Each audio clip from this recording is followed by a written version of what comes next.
Bonjour à toutes et tous. Il y a un an, je vous présentais les grands axes de la politique sportive que je souhaite mener à Est Ensemble en tant que vice-présidente en charge des sports. L'objectif de cette politique est de promouvoir, de développer l'activité physique et sportive pour toutes et tous, du plus petit au plus âgé. Dans nos piscines, puisque c'est la compétence d'Est Ensemble, mais également hors les murs, dans le cadre d'une politique de sport santé. Aujourd'hui, je suis ravie de revenir devant vous pour vous faire part des actions que nous avons menées pour répondre à ces objectifs, mais également pour vous présenter les actions futures que nous mènerons.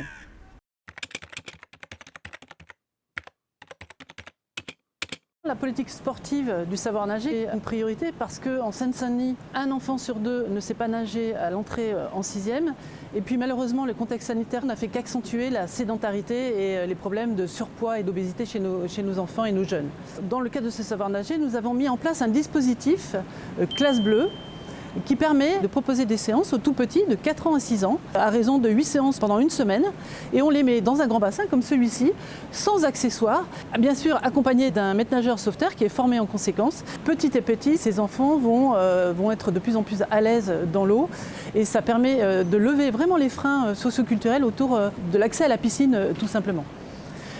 Nous avons mis en place pour la première fois ce dispositif à titre expérimental à la piscine des Malassis à Bagnolet l'année dernière et ça a vraiment été une réussite. Nous avons élargi ce dispositif à d'autres villes comme les Lilas, Bobigny. Nous allons avoir pour objectif de généraliser ce dispositif et d'atteindre 2500 élèves. Il y a aussi le Jeune Âge donc je suis qui propose aux enfants, aux jeunes, des stages de natation pendant les vacances et sous forme massée, là encore une fois, pour pouvoir assurer une continuité pédagogique et faire en sorte qu'on les ait pendant une semaine sous la main. Pour répondre à l'objectif du savoir nager, il faut aussi optimiser les créneaux scolaires, ce qui n'était pas le cas jusqu'à maintenant. Et nous avons mené une expérimentation à Romainville et les Lilas qui a permis à des enfants d'une école d'aller sur un équipement, sur une piscine qui n'était pas forcément la piscine de la ville.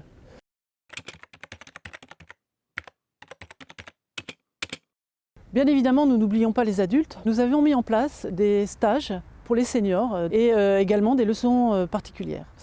Bien sûr, les publics porteurs de handicap ou avec des grandes difficultés sociales sont aussi des publics qui sont concernés. Nous avons pu former des maîtres-nageurs sauveteurs pour encadrer, par exemple, des enfants autistes. Nous souhaitons bien évidemment élargir ces dispositifs sur toutes les piscines.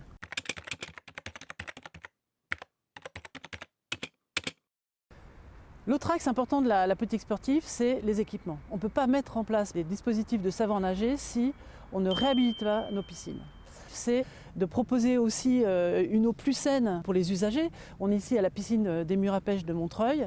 Il y a un bassin intérieur avec une eau en électrolyse de sel, un bassin naturel à l'extérieur. Nous avons vocation à généraliser l'électrolyse de sel sur nos bassins. Un des enjeux de la réhabilitation d'un de ces équipements, c'est la transition écologique, c'est d'améliorer les performances énergétiques, pour aussi diminuer les coûts de fonctionnement. Nous avons, à l'automne, inauguré la piscine Jacques Brel de Bobigny, qui a permis de diminuer les dépenses électriques de 30% pour un coût de 13 millions d'euros. Nous avons cet été rénové la piscine des Malassis de Bagnolet.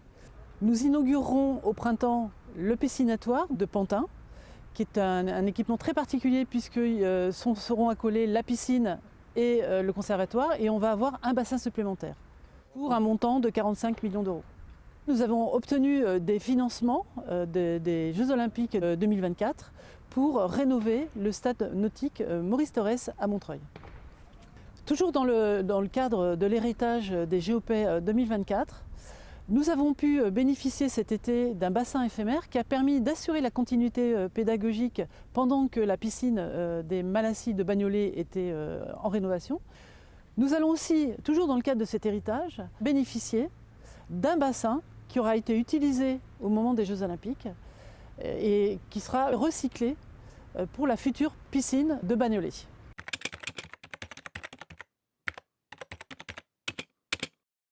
Un autre projet important, hors piscine, c'est la promenade des hauteurs, qui est un projet phare d'Est Ensemble. Ce sera une boucle de 42 km qui reliera différentes villes du territoire. Sur cette boucle, nous voulons proposer des activités physiques, sportives adaptées pour toutes et tous.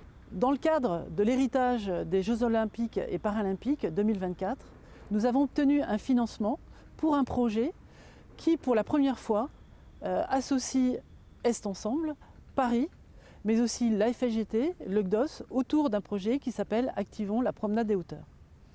Ce projet consiste à proposer des activités, des animations sportives sur cette promenade des hauteurs et de pouvoir comme ça sensibiliser tous les publics à la pratique sportive, mais aussi permettre gratuitement à tout le monde d'accéder à une pratique physique et sportive. Et ça répond vraiment à des objectifs de sport santé, de sport bien-être pour toutes et tous. Dès cette année, cela passera par l'organisation d'un événement sportif, un trail très populaire, puisqu'il sera accessible aux familles, à des sportifs de tous les jours comme à des sportifs plus confirmés.